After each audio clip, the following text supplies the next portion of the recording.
여러분들은 어떻게 다들 잘 지내셨어요? 네, 다들 얼굴 안색은 괜찮아 보이네요. 함께 예배하는 이 시간이 우리 모두에게 뜻깊은 또 하나님의 은혜가 가득한 귀한 시간 되기를 바랍니다. 오늘은 5월의 첫 번째 주일인데요. 저는 지금 주일날 요한복음 강해를 계속해서 하고 있습니다. 순서에 따라서 오늘은 4장 19절, 26절 본문을 가지고 곧 이때라 이런 제목의 말씀 함께 나누겠습니다.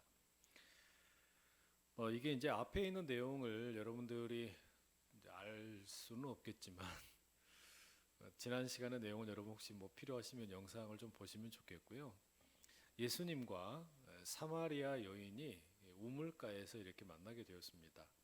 그리고 여인은 자신이 가지고 있었던 삶의 불안, 또 염려, 걱정 이런 것들로 인해서 사람들이 왕래하지 않는 낮 12시에 내리쬐는 태양을 피해서 이렇게 조심히 우물물을 기르러 왔어요. 그것은 아무래도 자신이 다른 사람들에 의해서 들킬까 염려되는 이유가 있었던 것이겠죠. 그런데 낯선 유대인이 이 여인에게 말을 걸어옵니다. 나한테 물 좀 달라. 이 사마리아 여인과 유대인 남성은 서로 가운데 상종을 안 하거든요. 이게 그 상종하지 않는 그런 어떤 깊은 골이 아주 깊은 그런 어떤 관계인데 대화가 진행되는 가운데 여인이 예수님과의 대화 가운데서 마음의 문이 조금 열리게 됩니다.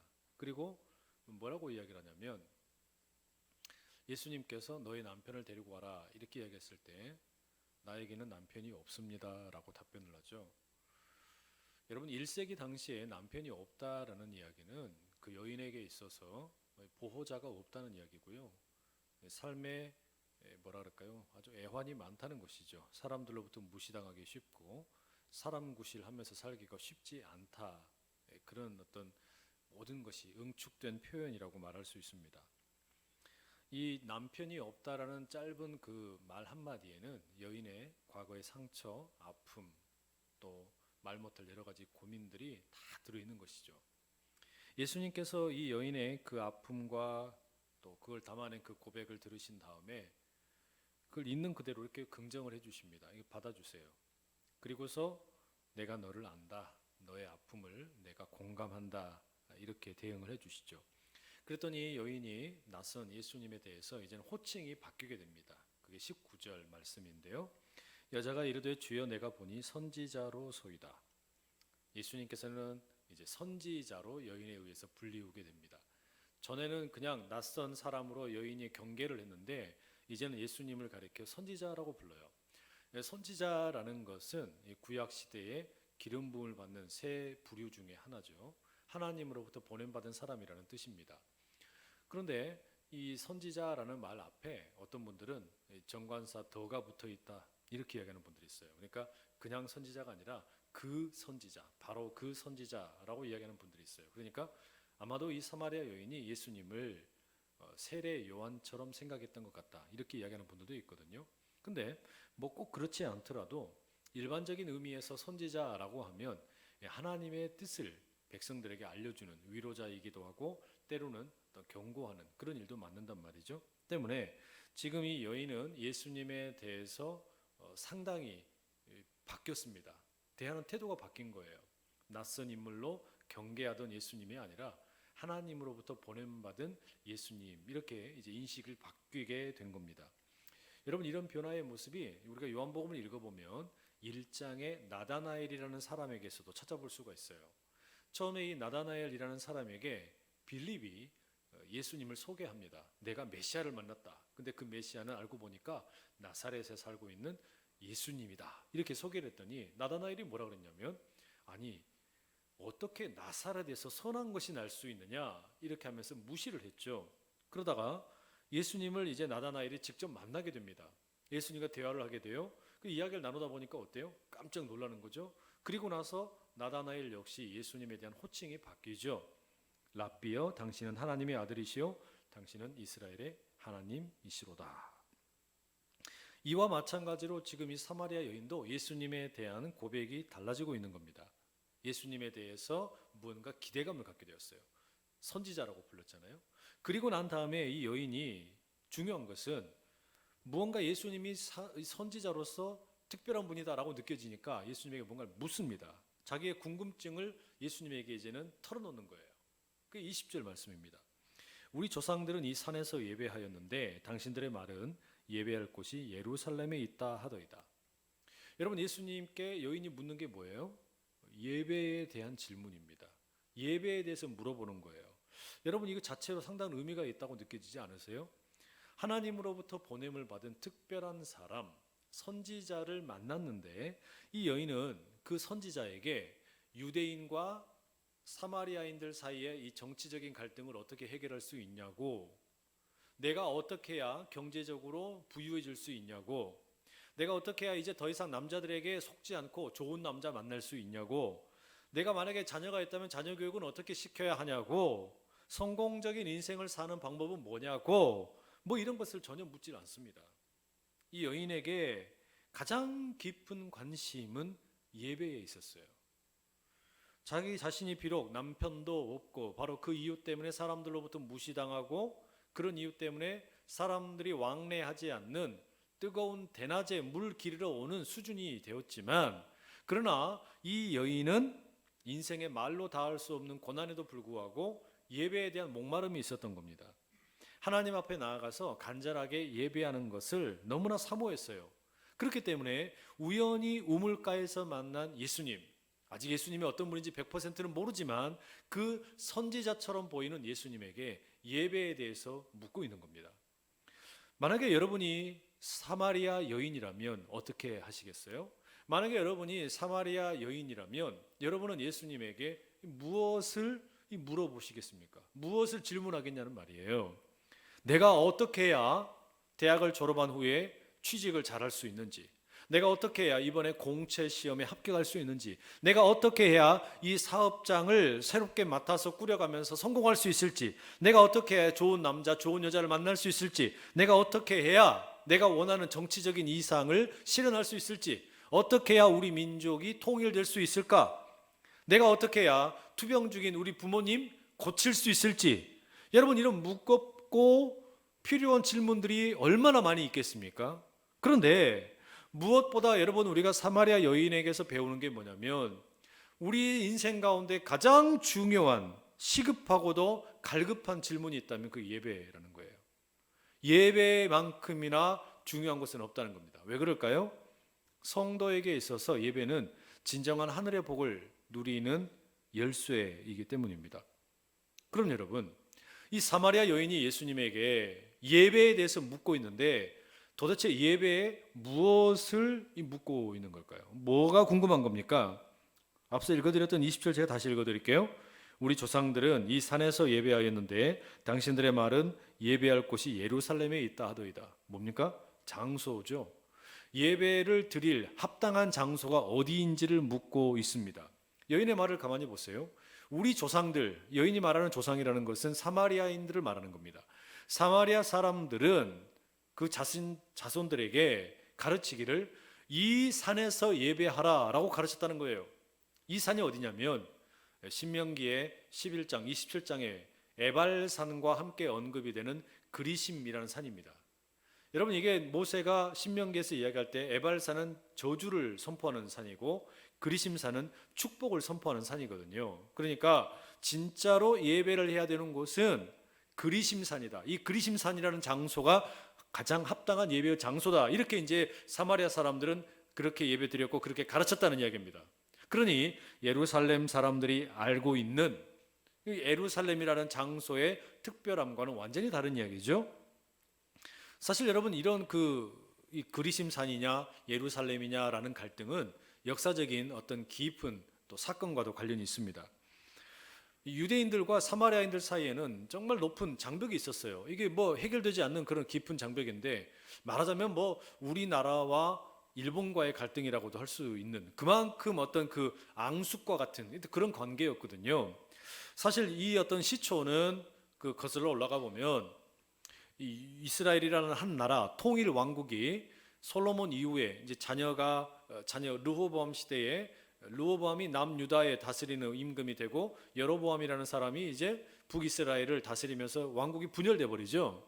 그리고 북이스라엘이라는 나라가 아수르, 그러니까 아시리아라는 제국에 의해서 멸망하게 됩니다. 그런데 이 아시리아가 어떤 일을 하냐면 이 북이스라엘 사람들을 다른 민족의 사람들과 혼합시켜 버려요. 결혼을 시켜 버리는 겁니다. 그럼 어떻게 돼요? 이제 민족의 어떤 그 정체성이 흔들려 버리는 거겠죠. 그렇게 해서 만들어진 게 사마리아 사람들이었습니다. 그래서 이 사마리아 사람들이 거주하는 지역이 이스라엘이라는 이 어떤 그 반도의 모형을 놓고 보면, 그 지역을 놓고 보면 북쪽에는 갈릴리, 남쪽에는 유대 지역이고 그 가운데가 사마리아라고 이렇게 불렸단 말이에요. 그래서 이 유대 사람들이 보기에는 저 사마리아 사람들은 민족의 정체성을 버린 나쁜 놈들이다, 이렇게 해서 그냥 갈등이 골이 엄청나게 깊었습니다. 너무너무 이렇게 사이가 안 좋았단 말이에요. 그런데 이런 어떤 갈등이 더 심해진 이유가 있었어요. 그게 뭐였냐면 페르시아가 전 세계를 지배하던 시대에, 그때가 약 주전 200년, 그러니까 BC 200년경인데 이때 이 유대인들이랑 사마리아인들 사이에 예배로 인해서 갈등이 생겨요. 예배의 장소로 인한 갈등입니다. 그게 뭐였냐? 사마리아 사람들이 자신들이 성스럽게 생각하는 이 그리심 산에다가 산당을 짓습니다. 그리고 이 산당이야말로 예루살렘 성전보다 더 의미 있고 중요한 합당한 예배의 처소다라고 주장을 하는 거예요. 이 이야기를 듣게 되니까 어떻습니까? 유대인들이 속된 말로 그냥 빡 돈 거죠. 아니, 저것들이 미쳤나?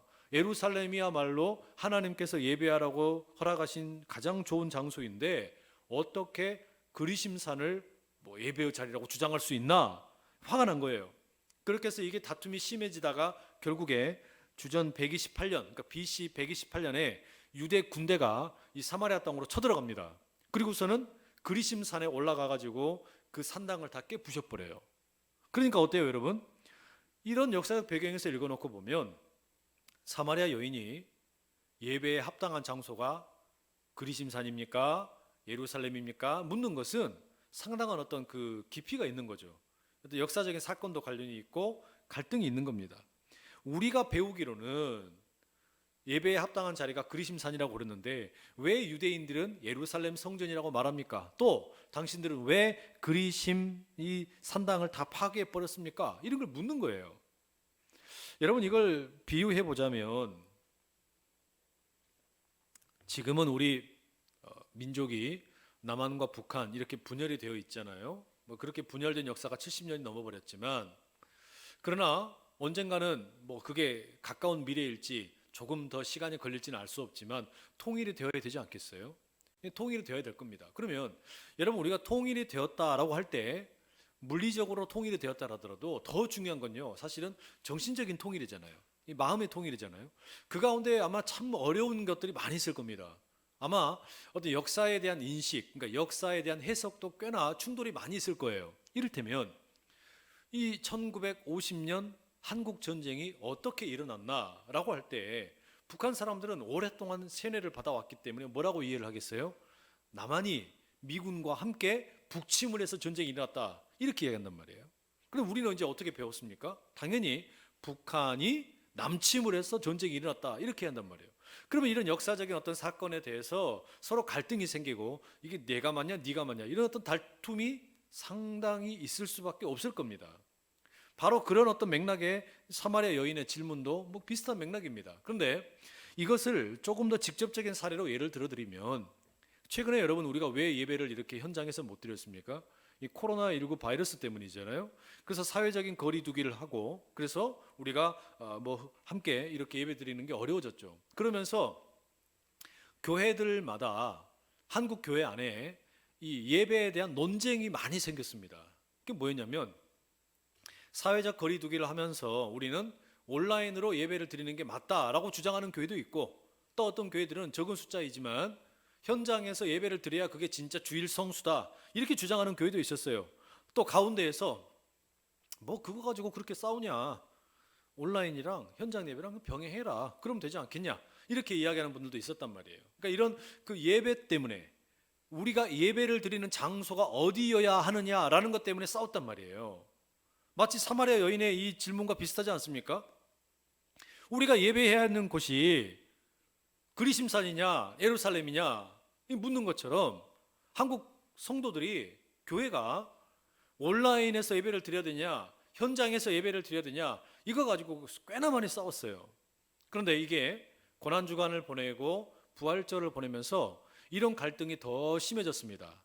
그 이유는 이제 고난주간을 보낼 때 주로 우리가 뭐 성금요일이든지 또는 고난주간이든지 뭐 종려주일이나 부활주일날 성도들이 함께 이제 성찬을 나누거든요. 그런데 함께 모일 수가 없으니까 그럼 성찬을 어떻게 해야 되냐? 이것 때문에 몇몇 분들은 뭐 그러면 그냥 온라인으로 성찬을 하면 되지, 이렇게 이야기하는 분들도 있고, 뭐 야 그게 말이 되냐?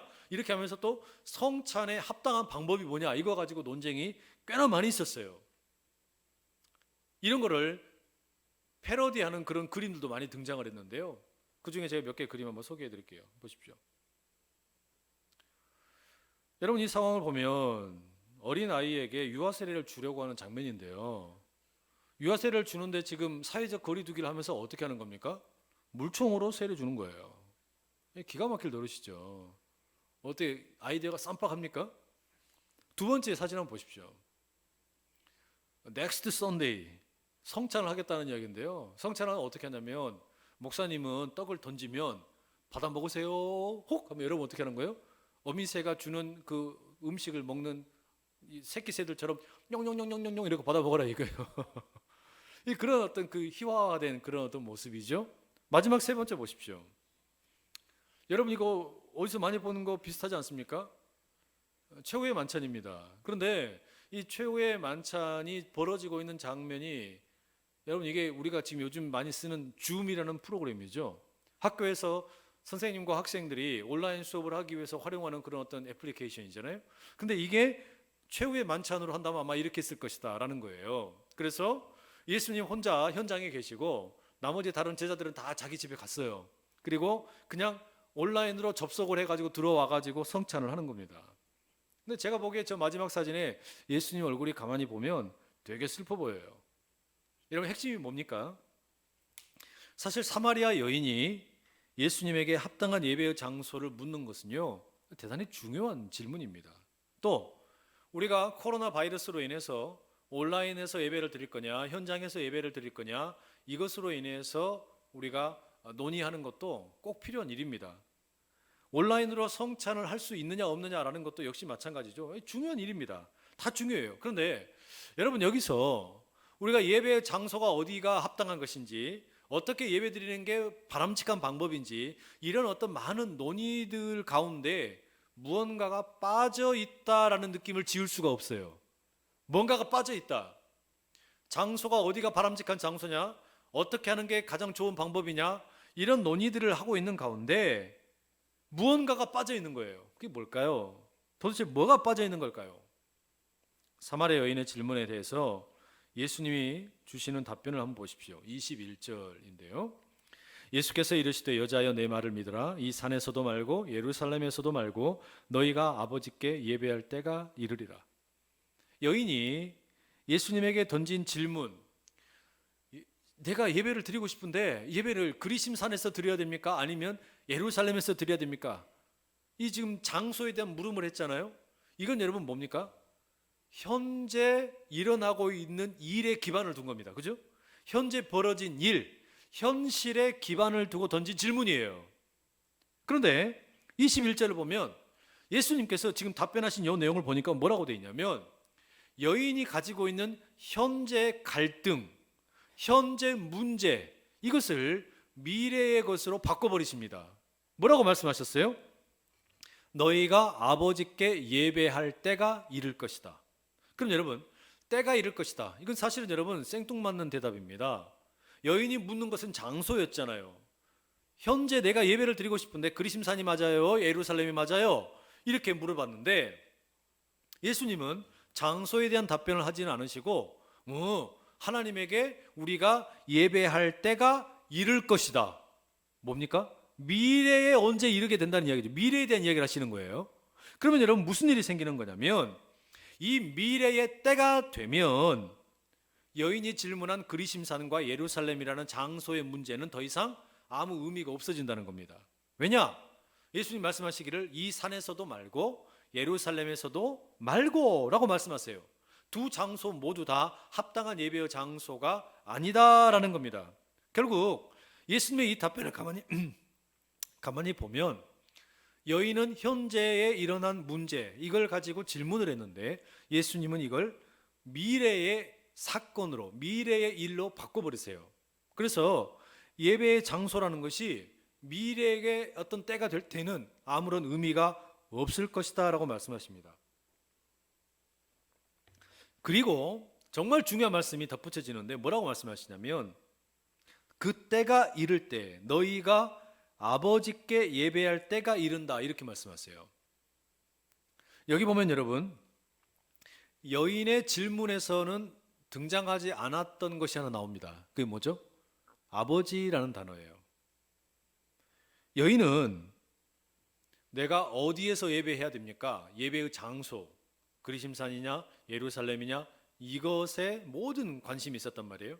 그런데 예수님 뭐라고 말씀하시냐면 너희가 아버지께 예배할 때가 이르리라. 이게 무슨 말입니까? 예배의 대상이 하나님이시라는 것을 분명하게 말씀하시는 거죠. 우리가 예배하는 대상이 하나님이다. 이걸 분명히 말씀하시는 거예요. 다시 말하면 여인이 그리심산이냐 예루살렘이냐 이게 어디가 합당한 장소이냐 묻고 있는데 이 질문에 대해서 예수님께서 말씀하시는 건 뭐냐면 그 질문도 중요하지만 더 중요한 진짜 핵심 코어가 있다. 그게 뭐냐면 너의 예배를 받으시는 분이 누구냐라는 거예요. 우리가 예배의 장소가 어디인지 어디에서 예배를 드려야 되는지 어떻게 예배를 드려야 되는지 그것도 많이 논의를 해야 되고 생각을 해야 될 것들 맞지만 더 중요한 건 뭐냐면 그런 질문들보다 앞서서 해야 되는 게 뭐냐면 내 예배를 받으시는 분이 누구냐라는 거예요. 다시 말하면 하나님이 누구이신지를 아는 게 예배의 장소이든 예배의 방법이든 그 모든 질문들보다 더 중요하다는 이야기입니다. 이게 더 중요하다는 이야기예요. 한국에서 일어났던 이 교회 안에서 일어났던 예배 논쟁도 마찬가지입니다. 뭐 우리가 현장에서 예배를 드려야 되는지 온라인으로 예배를 드려야 되는지 성찬식을 온라인으로 할 수 있는지 없는지 다 중요한 질문이에요. 그러나 이런 질문들보다 더 중요한 근본적인 질문은 뭐냐면 도대체 내가 예배하는 하나님이 누구시냐라는 거예요. 하나님이 누구이시냐라는 질문이 예배에 대한 논의에 있어서 가장 중요한 핵심이라는 말입니다. 왜 그럴까요?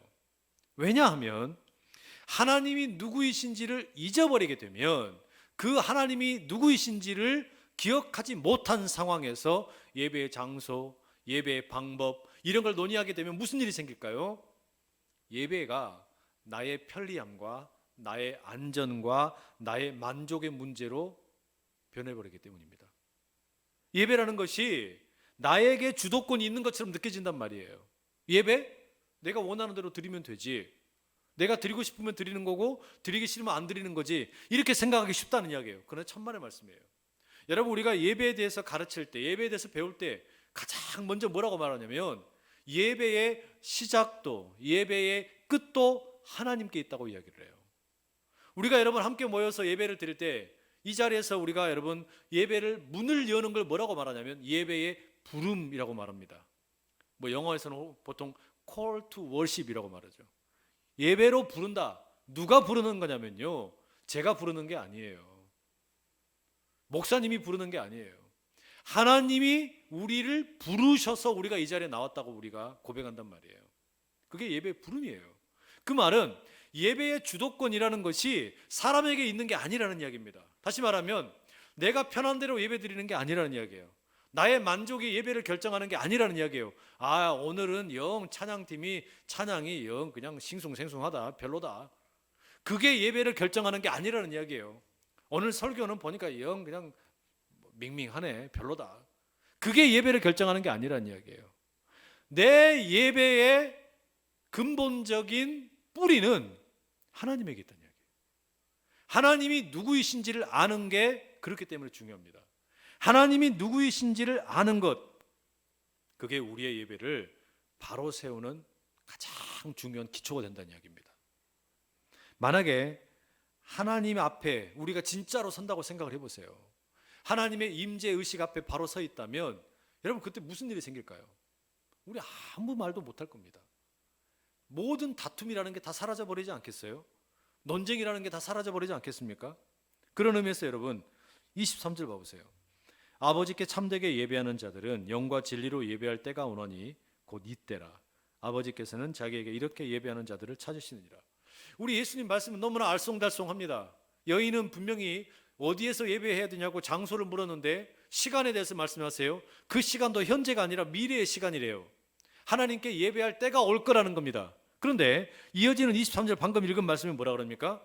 하나님께 아버지께 참되게 예배하는 자들은 영과 진리로 예배할 때가 올 것이다. 미래예요. 그런데 그 다음에 붙여진 말이 뭐라고 되어 있습니까? 곧 이때라.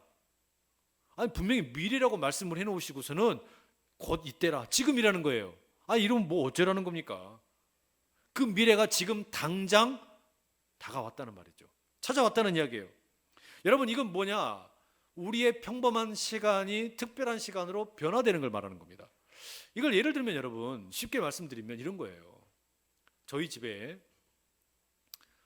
대통령이 오기로 했다 라고 한번 상상을 해보세요. 저희 집에, 여러분 집에 말고요. 대통령이 오기로 했어요. 그러면 대통령께서 오실 때가 이를 것이다. 미래죠. 자, 그러면 대통령께서 오신다. 대통령이 온다. 그러면 이것을 준비하면서 집에서 막 난리가 날 거예요. 청소를 어떻게 해야 되냐? 옷은 뭘 입어야 되냐? 뭐 음식은 뭘 준비해야 되냐? 이러면서 어떻게 준비할 건가 막 부지런히 막 사람들끼리 막 이제 우리 가족들이 막 논의를 하겠죠. 어떻게 할까? 궁리를 한단 말이에요. 그런데 바로 그때 갑자기 띵동 하고 초인종 소리가 들려요. 나가서 문을 열어봤더니 대통령이 와버렸네. 그럼 어떻게 되는 겁니까? 때가 이를 것이다 라고 했는데 그게 언제가 돼버린 거예요? 지금이 돼버린 거죠. 그죠? 그게 지금이 돼버린 거예요. 그러면 여러분 무슨 일이 생기냐면 대통령이 와버리는 순간 그때부터 이제 뭐 옷을 뭐 입을 건지 논쟁했던 거, 청소 어떻게 할지 싸웠던 거, 음식을 뭐 할지 뭐 다퉜던 거 아무 의미 없어요. 왜? 대통령이 와버렸기 때문에 그 시간부터는 이제 특별한 시간이 돼버린 겁니다. 그렇지 않겠어요? 연인들끼리도 마찬가지 아닙니까? 연인과의 약속을 앞두고 지금 내가 먼저 약속 장소에 갔어요. 그리고 나서 막 안절부절합니다. 어떻게 해야 되지? 뭐 선물을 뭘로 할까? 뭐 어떻게 말을 걸까? 막 이렇게 하면서 고민하고 그러면 우리가 예수님이 말씀하신 것처럼 아버지께 참되게 예배하는 자들은 신령과 진정으로 예배할 때가 오나니 그랬는데 바꿔보세요. 남자친구를 만날 여인들은 신령과 진정으로 만날 때가 이르나니 뭐 그렇다고 생각해 보는 거예요. 아니 그래서 기다리고 있는데 내가 뭐라고 인사를 해야 될까 고민하는데 갑자기 자기야 하고 와버렸어. 와버리는 순간에 어떻게 된 겁니까? 더 이상 이제는 미래가 아니죠. 현재죠. 현재가 돼버렸단 말이에요. 그러면 이제 더 이상 고민하던 게 문제가 됩니까? 문제가 안 돼요. 고민하던 것은 다 온데간데 없어져 버리고 걱정하고 갈등하던 건 다 없어져 버리고 그냥 그 시간 자체가 특별한 시간이 되어버린 거예요. 여러분 이게 예배예요. 평범한 시간이 특별한 시간으로 바뀌는 겁니다. 이게 여러분 구약 성경에 보면 욥기에 잘 나옵니다.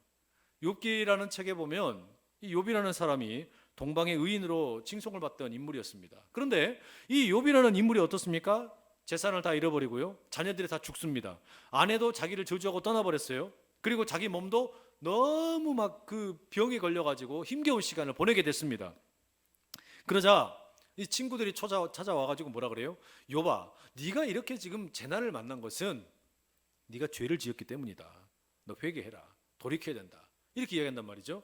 그랬더니 욥은 어때요? 억울하죠. 난 잘못한 게 없는데, 내가 잘못한 게 없는데 왜 이렇게 지금 저주를 받아? 왜 이런 일이 나에게 일어나? 화가 난 겁니다. 그래서 이 친구들과 욥 사이에 이제 막 논쟁이 붙습니다. 욥은 화가 났어요. 친구들은 친구들대로, 욥은 욥대로 자기 주장을 펼치는 겁니다. 그게 치열하게 욥기 전체 가운데 이루어집니다. 그런데 마지막 장면에 가게 되면 논쟁하고 있던 욥과 친구들 사이에 하나님이 나타나세요. 하나님이 짠 나타나신 겁니다. 그래서 여러분 어떻게 됐을까요? 욥과 친구들이 논쟁하던 그 입술이 다 얼어붙어 버렸어요. 그 전까지 막 신랄하게 서로를 비난하고 나는 맞다, 너는 틀렸다 이렇게 논쟁하던 사람들이 어떻게 돼요? 얼어붙어 버린 거예요. 그리고 남는 건 뭐냐? 그때부터 남는 것은 하나님의 말씀만 남았어요. 하나님의 말씀만 그 자리를 채우고 있었다는 이야기입니다. 그때 여러분 욥이 어땠을까요? 그 전까지는 내가 막 기세등등해서 나는 막 괜찮다, 내가 왜 이런 이 어려운 일을 만났는지 나는 도무지 이해가 안 된다 하면서 막 그냥 핏대를 높이던 욥이 진짜로 나타나신 하나님을 딱 뵈니까 어떻게 돼요? 얼어붙어 버렸어요. 아무 말도 못하는 겁니다. 그리고 욥기 42장 5절 6절에 보면 이렇게 고백을 합니다. 내가 주께 대하여 귀로 듣기만 하였사오나 이제는 눈으로 주를 배움나이다. 그러므로 내가 스스로 거두어 드리고 티끌과 제 가운데에서 회개하나이다. 여러분, 이게 무슨 이야기입니까? 자신이 지금 논쟁을 하면서 보내고 있던 크로노스의 시간, 그냥 흘러가는 시간이 있었는데 이 시간에 하나님이 딱 찾아오시니까 무슨 일이 벌어진 겁니까? 이 시간이 특별해진 거예요. 카이로스의 시간이 임하게 된 겁니다. 그러니까 어떻게 된 거예요? 자신의 시간이 완전히 특별해져 버린 거예요. 하나님이 오시니까 더 이상 무슨 싸울 것도 없고 논쟁할 것도 없어져 버린 겁니다. 오늘 본문의 사마리아 여인도 바로 그런 일을 겪는 겁니다. 25절에 사마리아 여인이 이렇게 이야기해요. 메시아 곧 그리스도라 하는 이가 오실 줄을 내가 아노니 그가 오시면 모든 것을 우리에게 알려주시리이다. 무슨 말이에요? 사마리아 여인도 자신이 배운 게 있는 겁니다. 뭐라고 배웠냐면 메시아가 오시면, 그리스도가 오시면 우리에게 모든 것을 깨달아 알게 해주실 것이다. 이걸 배운 거예요. 그래서 지금 예수님이 말씀하는 걸 들으면서 그래요, 메시아가 오시면 그렇게 된다고 들었어요. 그랬더니 예수님 뭐라고 그러세요? 26절 마지막 절에 너에게 말하는 내가 그다, 이렇게 가신 겁니다. 너에게 말하는 내가 그다, 뭐라는 겁니까? 그리스도라는 거죠. 내가 메시아라는 거죠. 여러분, 이 이야기를 들었을 때 이제 사마리아 여인이 어떻게 됐겠어요? 순간 그야말로 전율을 느끼는 겁니다. 전율을 느끼는 거예요. 아, 그래서 이분이 내 인생을 꿰뚫어 보시는구나. 그래서 이분이 나의 아픔을 아시는구나. 그래서 이분이 나에게 말을 걸어오셨구나. 그래서 이분과 대화하는데 왠지 모르게 내게 평안함이 주어지는구나. 그 순간 여러분, 이 여인은 지금 예배를 경험하는 거예요. 참된 예배를 경험하는 겁니다. 어디에서 예배해야 하냐고, 어떻게 예배해야 하냐고, 그것 가지고 고민하던 것이 차원을 뛰어넘어서 지금 자신 앞에 예수님이 와 계셔버리니까 무슨 일이 생겨요? 그런 질문이 더 이상 중요하지가 않아 버리는 거예요. 예수님이 와 계시게 되면 예루살렘이든 사마리아의 그리심산이든 그게 무슨 의미가 있어요? 아무 의미가 없어요. 왜? 하나님이 나와 함께 하시는데, 하나님이 나와 함께 하신다는데 그 자리만으로, 그 시간만으로 특별함이 임해버린다는 이야기죠. 그게 뭐란 말입니까? 하나님께 참되게 예배하는 자들은 신령과 진정으로 예배할 때가 오나니, 올 것인데, 그게 미래인데, 그런데 그게 곧 이때라, 지금이라는 거예요. 그 지금이라는 게 어떻게 만들어지는 겁니까? 예수님이 오심으로 만들어지는 거예요. 예수님이 찾아오심으로 그때가 만들어진단 말입니다. 그 특별한 시간이 만들어지는 거예요. 여러분, 예수님과 함께하는 그 시간, 여인의 시간이 특별해졌어요. 예수님이 함께하는 그 시간, 여인의 망가졌던 인생이 새로워지는 겁니다. 예수님과 함께했던 그 시간, 여인이 가지고 있던 모든 문제, 과거의 상처와 아픔, 가정적인 아픔, 이런 것들이 다 눈 녹듯이 사라지는 거예요. 예수님과 함께하는 이 시간, 망가졌던 여인이 회복이 되는 것처럼 우리 역시 마찬가지예요. 우리가 함께 예배하는 바로 이 시간, 지금 이 자리에서 우리는 주님의 임재 가운데 특별함을 경험하게 되는 겁니다. 바라기는 우리 모두 가운데 이 예배의 신비가 임할 수 있기를 간절히 축복합니다. 마지막으로 24절을 보시면 우리에게 너무나 익숙한 말씀이 나오죠. 하나님은 영이시니 예배하는 자가 영과 진리로 예배할지니라. 하나님은 영이시기에 예배하는 사람은 영과 진리로 예배하자. 여러분, 이게 무슨 이야기일까요? 이 말은요, 영과 진리로 예배한다 그러니까 영적으로 예배하라고, 아니면 내면에서 뭔가 막 일어나야 되고 이런 걸 이야기하는 게 아니에요. 하나님이 영이시니까 예배하는 자가 영과 진리로 예배해야 된다. 이게 무슨 얘기일까요? 언제나 예배가 드려지려면 무엇보다 하나님이 어떤 분인지를 알아야 된다는 이야기예요. 하나님이 영이시라면 예배하는 사람도 역시 어떻게 하라고요? 그 하나님의 영에 동참해야 된다는 이야기예요. 그게 그 이야기입니다. 그래서 여러분, 우리가 예배를 드리는 데 있어서 무엇보다 중요한 게 뭐냐? 하나님이 어떤 분이신지를 아는 겁니다.